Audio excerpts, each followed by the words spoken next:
So we'll start with the incense. Got a couple of rose and one of sandalwood. Sandalwood and rose are the incenses that are most sacred to Mahakali. And getting lit and stuff. You know, some people get all bent out of shape over the lighter versus a match. You know, which one's more pure and stuff. Well, they're all manufactured often in the same factory. So that really doesn't count for a whole lot. You get it going, you hold it with your 3 fingers extended. This is the Shanti Mudra. Shanti stands for peace. And so we'll take it and honor the goddess with 3 circles. Honor Ganesha, because Ganesha brings in grounding and focus and clears obstacles and things. Honor your altar as a whole. We have the plates over here that have the yantras on them. Yantras contain the energy of whatever it is that you're doing, and giving incense to a yantra is a good way to help empower it. So,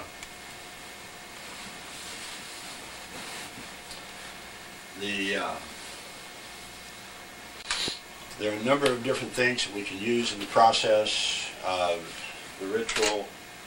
And one of the things that we do initially is we set up a mandala in the dirt or the sand. If you're outside, then you're obviously going to be doing this on the ground. If you're inside like we are, then we'll do it here. And you draw a mandala. There are a couple of different kinds. There's one that we usually do with a smaller circle, and it has this little effigy in it, which we'll talk about.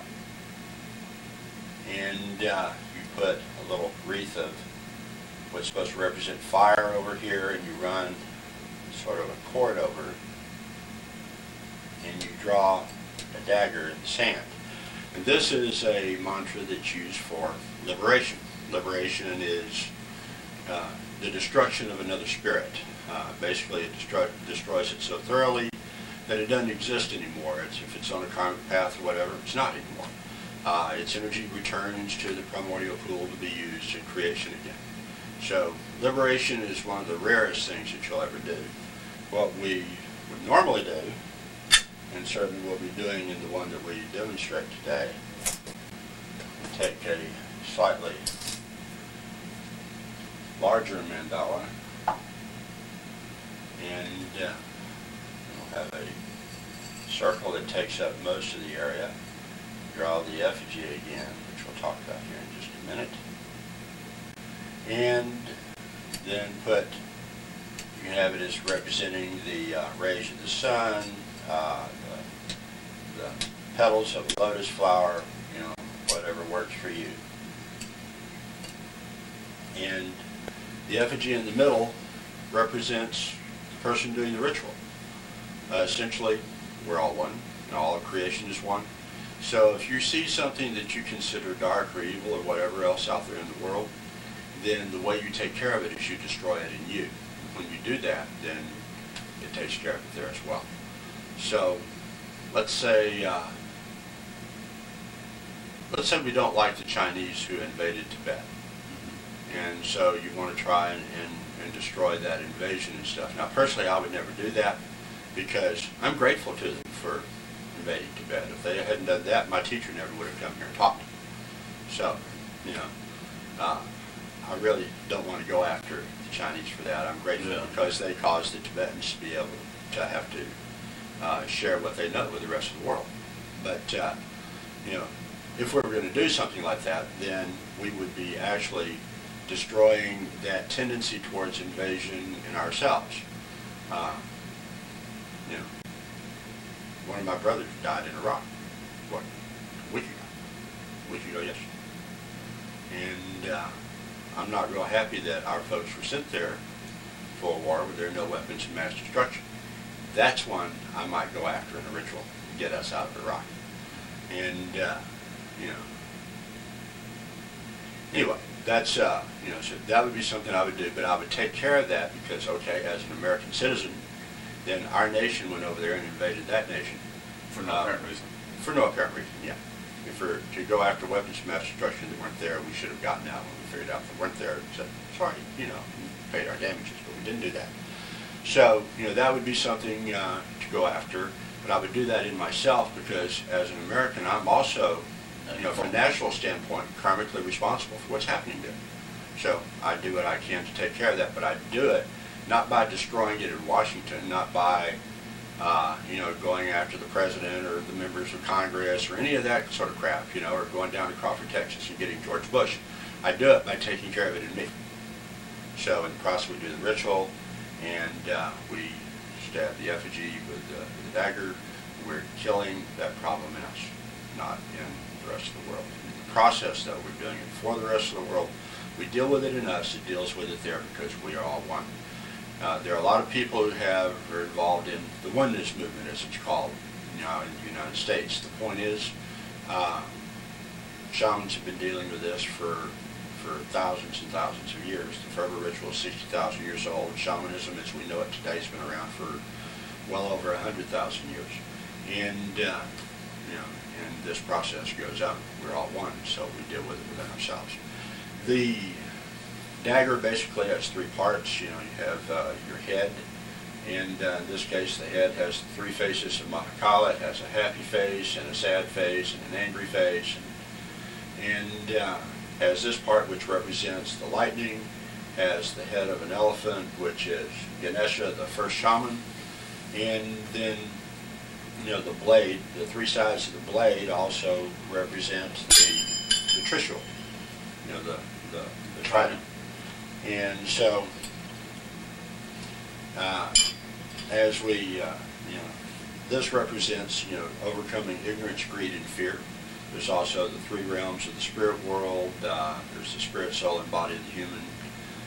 All these things. So all of this is represented in this, and then you have the serpents, the nagas, the cobras, the rulers of the underworld. And so we're putting this into the dirt, and so we're going into their realm. And so this is what's all represented basically in the dagger. We do what's called black liberation, and that's what the black silk scarf is for. When you're doing the ritual initially, you can use two Phurbas, you can use Phurba and a Dorje, and these are, depending on the tribe, it's going to be Phurba, Purbu, Purbo, Phurba, whatever, Vajra Kalaya, depends on the tribe, what it's actually called. But and the master that I learned from called it Phurba, so I call it Phurba. And so, to begin with, you take the daggers and you have this mudra that you hold it in. So you have your two fingers wrapped around, basically holding it. You've got two fingers pointed up and thumb pointed up. And again, this is the Shanti mudra. This is about peace. You're doing this dagger, it's considered you're using a wrathful deity and things, and it looks pretty warlike, but it's all about peace. And so, if you have peace in your life, if you have happiness in your life and stuff, then you have healing, you have a lack of strife. So that's what it's all about. So you take the daggers initially, and you're going to cross them over, and this is and you just sit and you spend a little bit of time kind of meditating on what you're going to do the ritual for. So usually when I do it, I'll just start and I'll have my eyes closed and I'll be thinking about what the purpose of this ritual is and setting my intention, because everything in ritual work is about intention, and the ritual is actually a way to focus energy. And so you start out in this way and spend a little time with it, take a little bit more open position, and allow this energy to move a little bit, and then I'll put one down, and the initial part of the ritual then is you take the dagger up above your head and you're rolling the dagger in your hand, and as you do, then you're doing the mantra one time. See, Aum Rulu Rulu Shahum Aum Basar Kili Kili Yasavar Bini Bam Fet. And you're doing this to honor Mahakali, Mahakali is the goddess of the shamans, the mother of Ganesha, the first shaman. And so you do this to honor her. I mean, she's the ultimate deity. As far as we know, she's the oldest deity in the world, the creator of the world, the mother of the Devis and the gods and stuff from the shamanic standpoint. The Hindus, when they came along about 10,000 years ago, tried to sublimate her somewhat, basically because they didn't know what to do with her. And, you know, when you have a deity that rules over the transitions, and that transition was a long time ago, then that's kind of understandable. But, so she still wound up being a part of things because they really couldn't figure out what to do with her, and they split her up in different parts and stuff. So we have, like, the yantra up here that has the central symbol that represents Shanti, which is power, the feminine power in the world.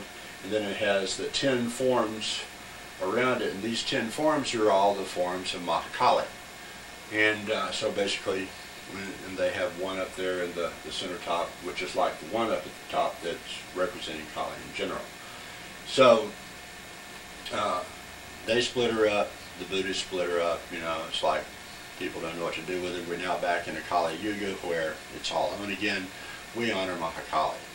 Then we're going to bring the dagger down to where it's right at about our third eye. We're here at the crown chakra, then we come to the third eye, and we're doing the dagger again, and for one mantra, we're honoring Ganesha. We honor Ganesha because Ganesha removes obstacles, and then he's also real good for giving focus and grounding. And it's good to be somewhat grounded in the process of doing your ritual work because you don't go off in some trance and forget what you're doing and stuff. And there are times for trances as well. But in the process of this particular ritual, you want to stay somewhat grounded and be able to do the work. Next, we're going to come down to the heart chakra, and we're going to roll the dagger. And the purpose of rolling the dagger here is we're honoring Mahakala. Mahakala is the spirit of the dagger. We got, you know, different things around, like, okay, we've got a tanka over here that has a figure of Mahakala and Mahakali, with Mahakali sitting on the lap of Mahakala. This is known as the superior sexual position. In the process of doing the ritual, then one of the things that we do is we have this jutting motion going on. You and I as men represent Mahakala, and we see the goddess Mahakali as being on our lap, and we're going through the process of the ritual. When you know, a woman is doing the ritual, then she sees herself as being on the lap of Mahakala, and she's Mahakali, and she's doing the ritual. And the purpose then is in this jutting motion is you're having sex with the deity. You know, just about everything that happens in shamanism in general, anywhere in the world, is taking sexual energy, moving it up, sending it out for a different purpose. And so we're basically representing that process, that jutting motion and stuff, as sex with the deity. And as we do that, then you keep a visualization going as much as you can. You're doing the ritual. This takes a little bit of multitasking, basically. You're doing the ritual, you're going through the process here, you get used to this pretty quick, but then you also have this visualization where you have this red, passionate energy from the goddess coming into you through your groin and coming up through your body, and this white, cold energy from the man is going into her. And then, you know, the woman who's doing the ritual is also doing, you know, seeing that way as well, only she's seeing that red, passionate energy going from her, that hot energy from her into Mahakala. The reason for this is one of the things that patriarchy did is they took the ritual and they took the understanding of it and they said, okay, men are yang. Men are the passionate, fiery energy and all this sort of stuff. And anybody who observes us knows that isn't true. The women are the ones who are fiery and passionate stuff, and we're the ones who get in awe to the cold logic and all this sort of thing. So that's why the cold, white energy is actually coming from us. So when you see things where it talks about the masculine stuff that's yang and the feminine stuff that's yin, it's actually the feminine stuff is yang and the masculine stuff is yin. Patriarchy just turned it around trying to take the power. Yeah. What we are in this ritual is we're like the battery, and the battery that kicks off the engine, and the woman is the generator. Mm-hmm. So, in this case, the goddess. And so we provide this little bit of energy to get things going, but she she's continues doing and it. finishes it, Right. makes it happen. Right. She finishes, she makes it happen. It's her power that makes it work. So we've gone through this process. At this point, we'll take either a second dagger or a dorje, which, dorje again represents the lightning, like the center of the handle on the Phurba. This represents the talons of an eagle and stuff, which fits pretty good with our native traditions here too. And so you can hold that and do that as well. I prefer to use 2 daggers. So, start out initially, I'm going to do a process called invocation, where I'm going to take the dagger that I'm focusing power with versus the one that I'm doing the work with, and I'm going to point them at the mandala. Yeah. So how do you decide which ones actually? How do you decide which hand goes in front, which hand goes in back? The right hand, for me, is okay. Let's put your hands together like so. Okay. The thumb that's on top is your dominant hand. That's the dominant hand for sending energy. And so then the hand with the thumb on the bottom is your most receptive hand for receiving energy. So because of that, then I use the dagger that I'm doing the work with in my right hand, since it's my dominant hand for sending energy. And then the receptive hand holds the other one, which is actually channeling energy into that dagger. So you put your dominant one in back. The dominant hand is in front. Oh, okay. And your receptive hand is in the rear. Okay. And so this is pulling energy in, sending it to this dagger. This is the dagger that I'm doing the work with. Okay. So, good question.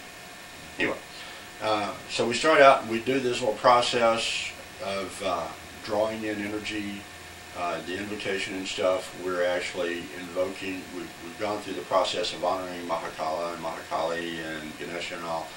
Well, now we're doing this invocation and we're calling in all of the spirits that are going to take part in this process.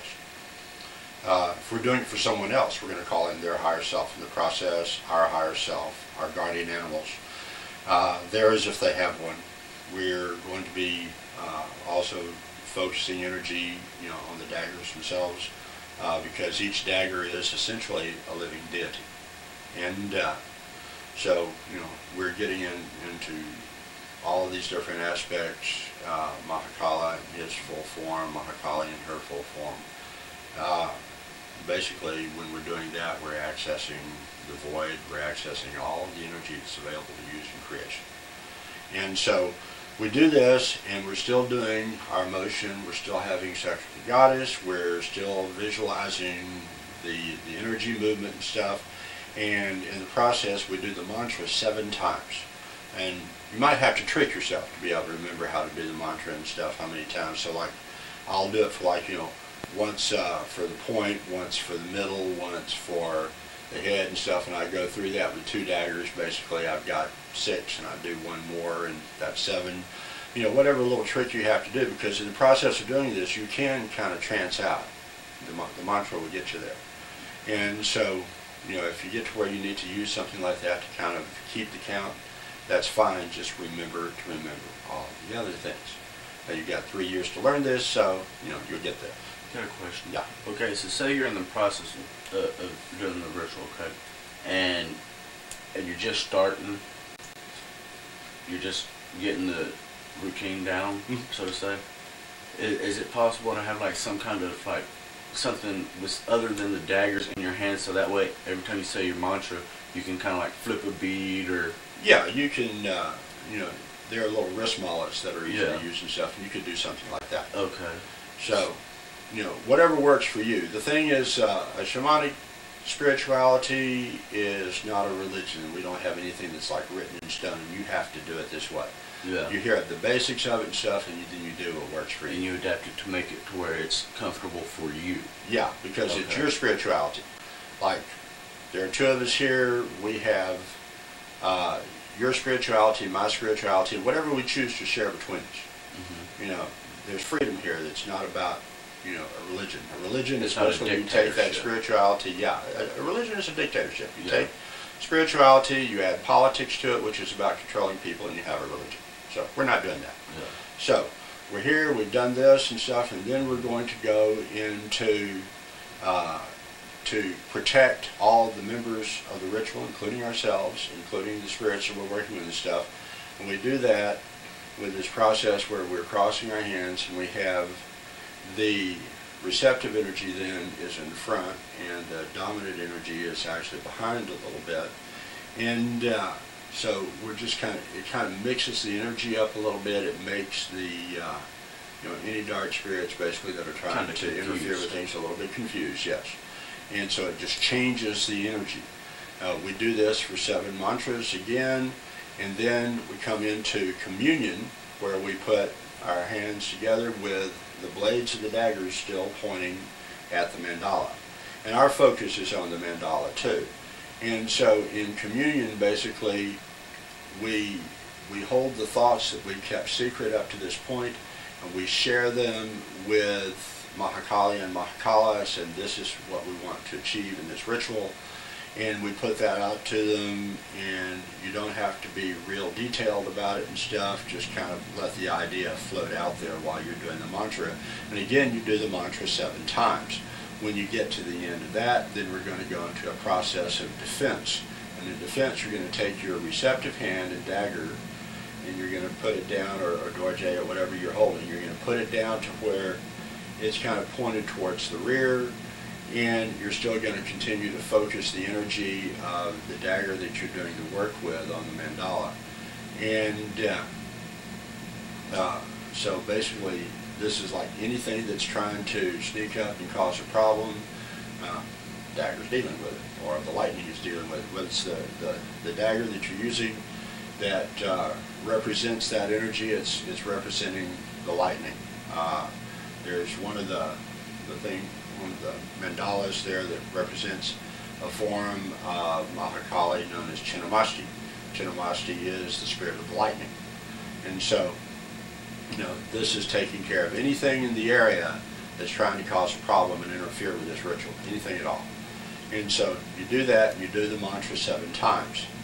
Then, either for this next part, you're either going to use, you're going to start with 1 dagger, and you're going to wind up either using another, using the dorje in a sense, or you use Kadvanga. And Kadvanga, like in this case, this one is a Trishul Kadvanga, and it's made of meteoric iron.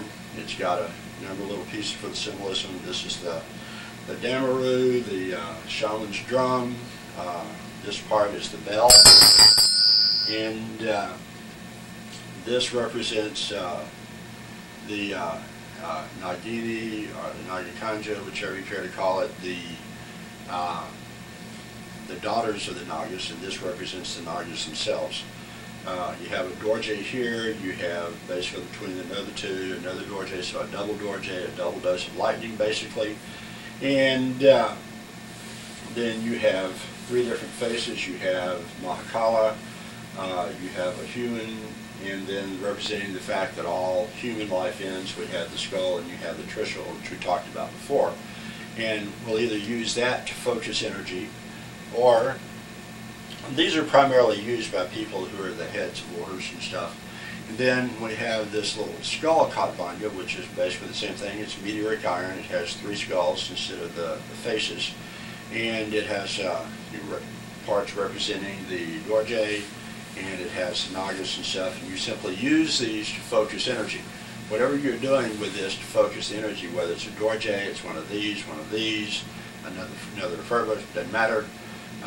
You're using it to focus energy, and the meteoric iron is really good for that, because it'll pull that energy in, it will magnify it. And what you're using with this in the process, okay, you're making love with the goddess. This is some really strong emotional energy that you're using. And see, one of the things that Mahakali does is her stated purpose, main purpose, is that she tramples ignorance on the path of love.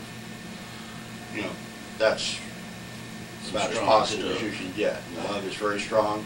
Like Cherokee warriors, for example. Cherokee warriors do not fight against the things they hate. They fight for the things they love.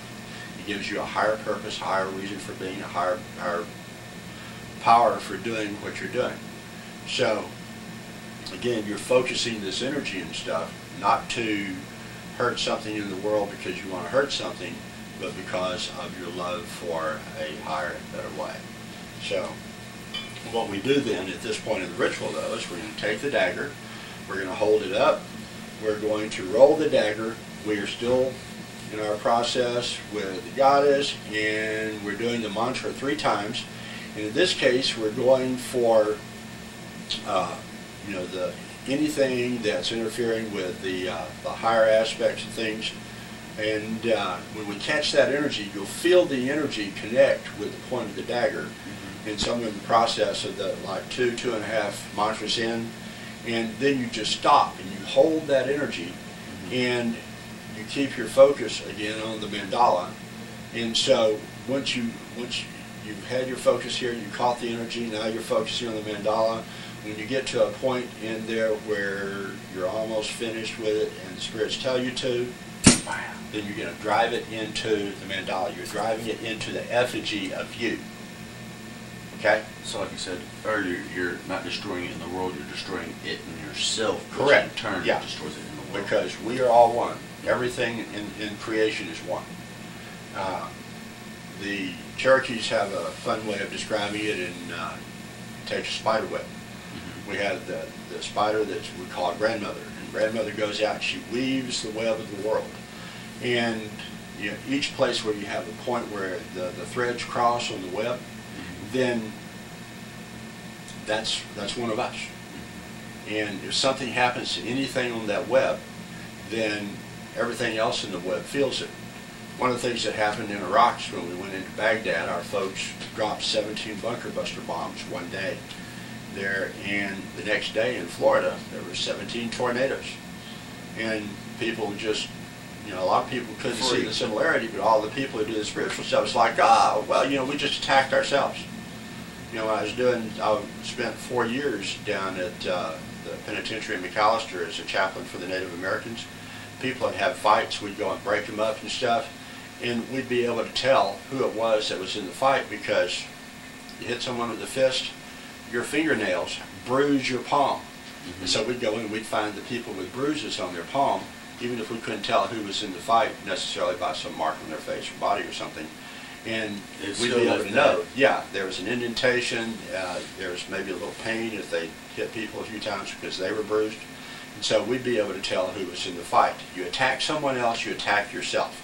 If you're doing something to destroy something else in the world, and you do it by destroying it in you, then that works pretty good. If you're doing it to increase or empower something in the world, you increase and empower it in you. It's good for them, it's good for you. So this is the process. Now we stabbed the mandala, and so we're going to take something, whether it's a khadvanga or another dagger or whatever, and simply put it on the end of it, focus that energy of what our desire, what our intention is in through it, and we continue to do the mantra 3 more times. Set it down, helps you shake it off a little bit, otherwise you strew sand all over the place. Do another 3 times, and this time we're pointing it at the heart. And so we go through and we're catching the things that are dealing with the mind, the emotions, all this stuff that are a part of the process that need to be dealt with. We catch that energy, and once we've got that energy and we feel it on the dagger, then again we're going to drive it in. We're going to do the mantra 3 times, dealing with the lower and middle and upper realms, the spirit, soul and body, all this stuff, all these different 3s that we have going on in the spirit world. And we put this energy in for the purpose of transmuting that again in ourselves. We're going to take up the dagger again. We're going to do the mantra 3 more times, and this time we're pointing it at their root chakra. This is all the the survival issues and the base stuff that goes on in this world, in this life and stuff, and we're dealing with those things. We catch the energy again, we hold it till pretty close to the end of the 3rd mantra, drive it in again, do another 3. Once we get this taken care of and stuff, then we stop. You have the person move close at that point, so move up here close. And sometimes you have to pause and let them do it, whatever, because most people aren't real comfortable sitting like this for 37, 38 minutes in the process of doing the ritual. And we can, but they're not used to it. So then we're going to take the dagger, we're going to take the point of the dagger, we're going to start, we'll follow the left-hand path, okay? The left-hand path is the fastest road to enlightenment. So we're going to start, and we're going to go down the left side, and we come down, basically come down the body, and we drive the dagger in, and we finish out the mantra. We're doing one mantra each on this. And then, again, shake it off, come down the right side, and I'll usually reach around and kind of get the foot that's behind or something, and you finish out the mantra. And then this is where you need to be careful. You don't want to poke an eye or anything. So we're going to come up and come down the head. We're going to come down the third eye, the nose, the chin. We're going to come down the center of the body, the legs, put it in, finish out the mantra. Having done that, that's what this is about. It's kind of like brushing. You can take, like here in Oklahoma, we have yarrow flowers that grow all over the place. You can take some yarrow, you can sit someone down, they have a bunch of negative energy and stuff, and you brush all through their aura and stuff with these yarrow flowers, and it takes all the negative energy away. Well, in this case, when we're doing this process, we're simply doing that with a dagger. Then we're going to turn the dagger around so that we've got the happy face of Mahakala. And we're going to do the same thing, and we're going to come down and trace down the sides of the body. You're going to do each one, just like we did before with the point. And this is to bring blessing to them.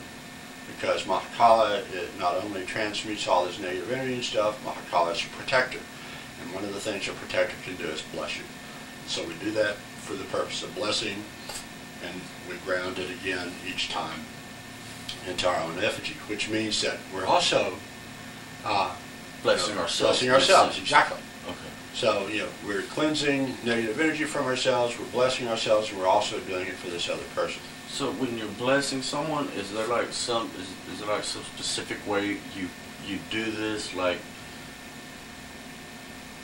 how you are you supposed to just think of that person and be like? Yeah, you understand the difference between blessing and cursing.